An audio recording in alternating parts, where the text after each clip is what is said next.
Hello नमस्कार दोस्तों, स्वागत है आपका अपने YouTube चैनल विजय की ओर पर। तो दोस्तों, रेशियो एंड प्रोपोर्शन की एक्सरसाइज अपनी चल रही है और आज मैं आपके लिए लेकर आया हूँ कुछ इंपॉर्टेंट और अच्छे सवाल, जिनमें से मैंने पहला सवाल लिख रखा है। यदि इतना और इतने का जो रेशियो 5:9 दे रखा है तो हमें इसका रेशियो ज्ञात करना है। ठीक है, अभी अपने क्या करा था कि डायरेक्ट एक्स वाई का अनुपात दे रखा है और उसका हमें मान निकालना होता था, तो आराम से निकाल देते थे एक्स और वाई की वजह से। लेकिन यहाँ पर हमें क्या करना पड़ेगा, ये पहले थोड़ा सा कैलकुलेट करना पड़ेगा। ठीक है, तो इसे हम सबसे पहले क्या करेंगे, सिंप्लीफाई, यानी हमें यहाँ पे सबसे पहले एक्स और वाई का अनुपात निकालना पड़ेगा। ठीक है, तो हम सबसे पहले निकालेंगे एक्स वाई का अनुपात। तो देखिए, सबसे पहले ये वाली चीज हमें सॉल्व करनी पड़ेगी।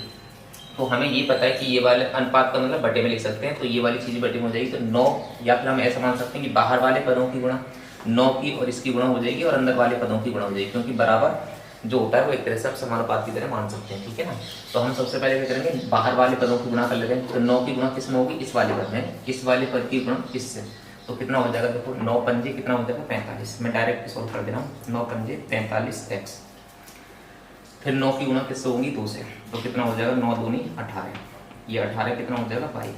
ठीक है, इक्वल 5 की गुणा अंदर वाले पदों की गुणा कराएंगे तो 5 की गुणा होगी 10 से, तो कितना हो जाएगा 50 एक्स प्लस, और 5 की गुणा 3 से कराएंगे तो कितना हो जाएगा 5 या 15 वाई।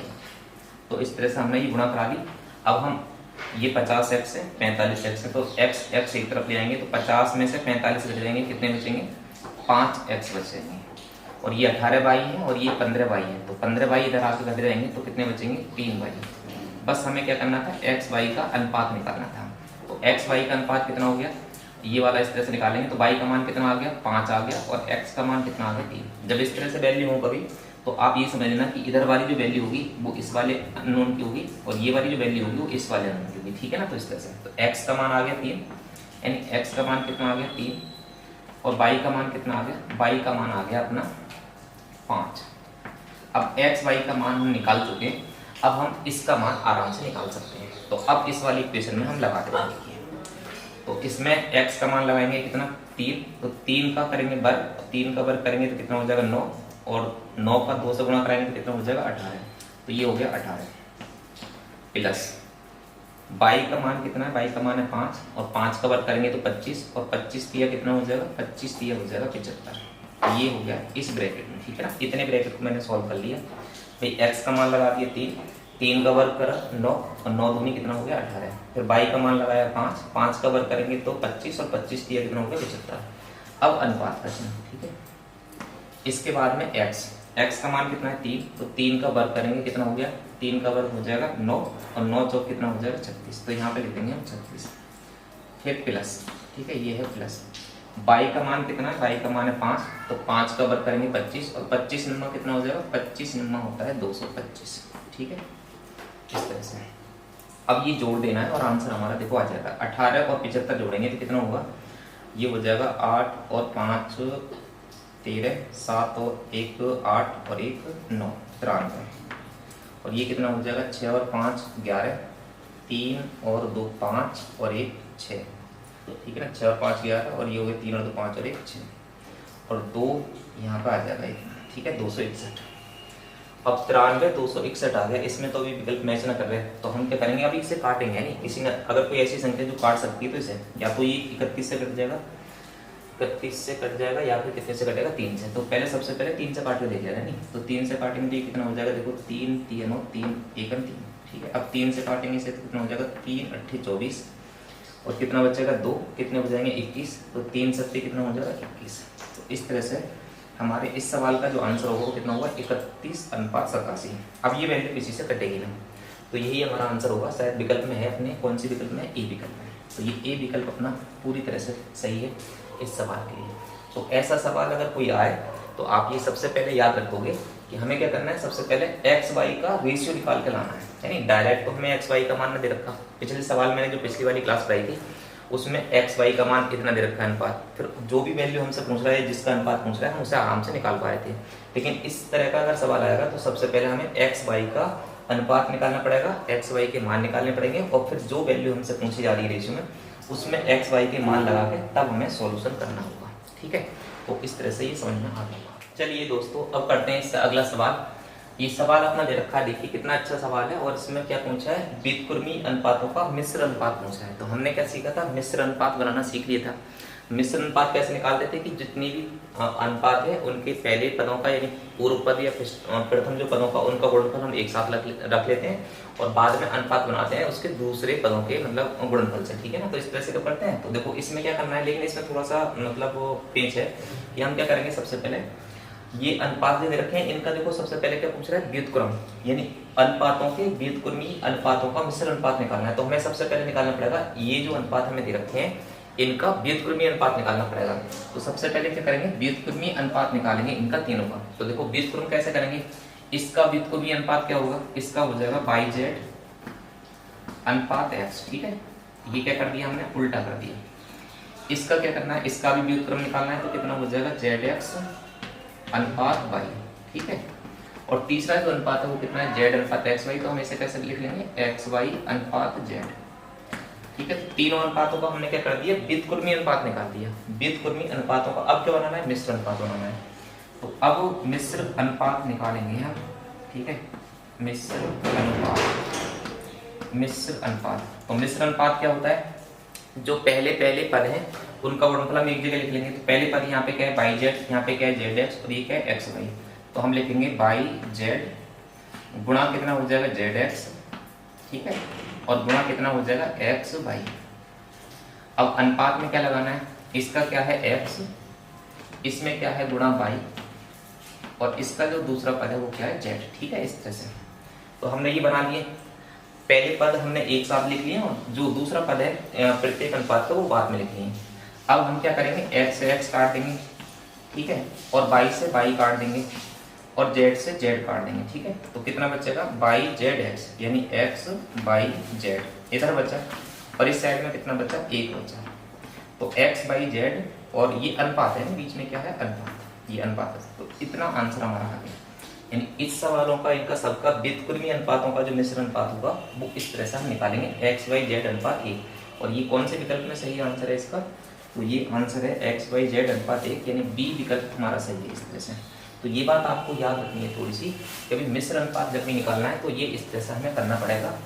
और मिश्र अनुपात बनाते समय ये बातें ध्यान रखनी है। लेकिन यहाँ पे थोड़ा सा व्युत्क्रमी अनुपात निकाला, तो सबसे पहले हमने क्या निकाला था, ये जो हमने करा है पहले व्युत्क्रम अनुपात निकाला, इसका व्युत्क्रम अनुपात।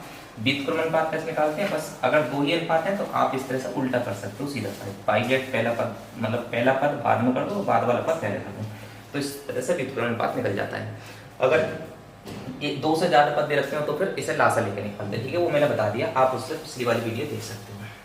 तो इस तरह से ये आसान है मिश्र अनुपात निकालना, और देखो सवाल इस तरह से आते हैं।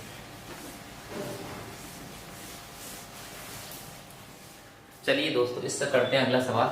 अब ये जो सवाल अपना दे रखा है, इसमें क्या दे रखा है, यदि x बाई जेड का अनुपात 4:5:6 है तो x minus by plus Z और x plus by minus Z का मान निकालना है।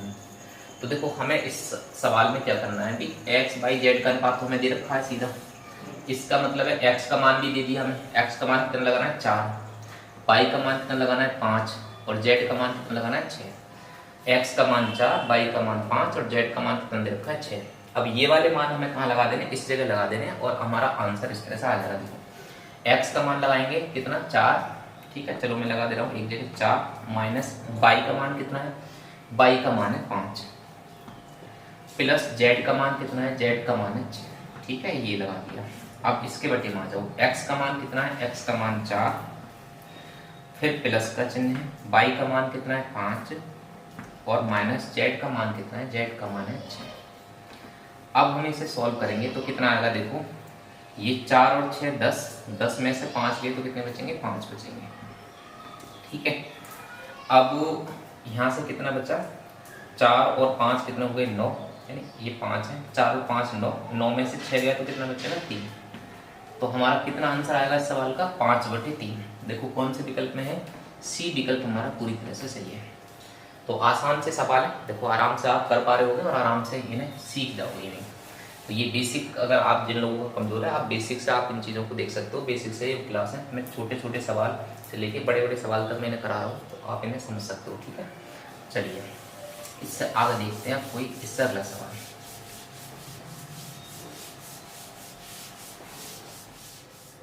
आइए दोस्तों अब पढ़ते हैं इससे अगला सवाल। देखिए ये क्या दे रखा है, यदि P का 4/7 भाग Q के 12/4 भाग के बराबर है तो P अनुपात Q का मान हमें निकालना है। ठीक है, P अनुपात Q ज्ञात करना है। तो देखो हमें क्या दे रखा है, P का मतलब क्या होता है, गुणा, यानी 4/7 किसके बराबर है, ये जो P का 4/7 भाग है वो किसके बराबर है, Q के 12/14 के बराबर।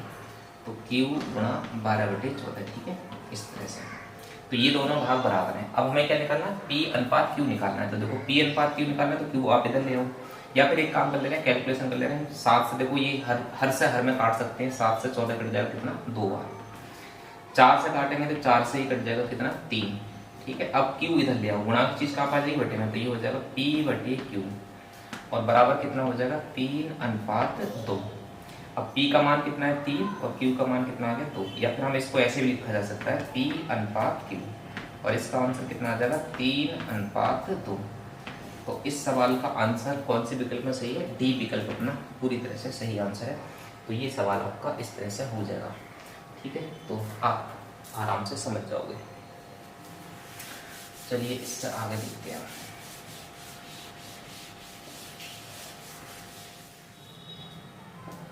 चलिए आइए दोस्तों अब पढ़ते हैं इससे अगला सवाल। देखिए ये दे रखा है हमारा 5वां सवाल, और इस सवाल में क्या दे रखा है, 5a - 3b अनुपात 4a - 2b बराबर कितना दे रखा है, 2:3 है। तो a अनुपात b का मान ज्ञात करना है हमें। ठीक है, इस तरह से जो अभी वाला सवाल था उसी की तरह।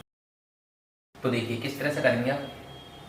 अब हमने क्या करना है, ये वाला अनुपात और ये अनुपात दे रखा है और समानुपात ये बराबर में दे रखा है ये। तो हम क्या करेंगे, अंदर अंदर वाले पदों की गुणा करा लेंगे और बाहर वाले पदों की गुणा करा लेंगे, तो ये क्या हो जाएगी, बराबर हो जाएगी। तो हम 3 की गुणा कराएंगे पहले, सबसे पहले इसमें है ये सॉल्व करना पड़ेगा थोड़ा सा। तो 3 की 5 में गुणा कराएंगे तो कितना हो जाएगा, 3 पंजे 15, 3 पंजे 15 ए माइनस 3 की 3 में गुणा कराएंगे तो कितना आएगा, 3 तिया 9 बी। ठीक है, ये हो गया इस तरह से बाहर वाले पदों की गुणा। अब अंदर वाले पदों की गुणा कराएंगे तो 2 की 4 से कराएंगे तो कितना हो जाएगा, ये हो जाएगा 2 चौक 8 ए। ठीक है, बराबर का चिन्ह लगा दे रहे हैं। 2 की 4 में गुणा 2 चौक 8 ए माइनस 2 की 2 में कराएंगे तो 2 दूनी 4 बी। अब ए पास कर लेंगे और बी भी एक जगह कर लेंगे। ठीक है, तो 15a है और इधर 8a है, तो 8a इधर ले आएंगे, 15a में से 8 ही घटेंगे तो कितने बचेंगे, 7a बचेंगे बराबर। इधर 4b है और इधर माइनस के 9b है। माइनस के 9b जब इधर आएंगे तो प्लस में हो जाएंगे, और प्लस के 9b में से 4b बच जाएंगे तो कितने बचेंगे, 5b बचेंगे इस तरह से। ठीक है, अब हमें क्या निकालना है, ए और बी का मान निकालना है। तो देखो ए और बी का मान निकल कर आ गया, ए का मान 5 लगा दो, बी का मान कितना 7। ठीक है, तो या फिर बी इधर ट्रांसफर कर लो तो ये हो जाएगा a/b और ये कितना हो जाएगा 5/7। ठीक है, तो a अनुपात b कितना आ जाएगा अपना 5:7। इसको किस तरह से लिखा जा सकता है, 5:7। ठीक है, या फिर अगर ये वाली वैल्यू आ जाए तो आप ये समझ लेते हो कि a का मान तो 5 है और b का मान कितना है, 7 है। तो a की जगह 5 और ये 7, तो कौन सा विकल्प अपना सही है, 5, 7 अपना सी विकल्प इस सवाल का सही है। ठीक है, तो इस तरह से आपको इस तरह के सवाल आप कर सकते हो।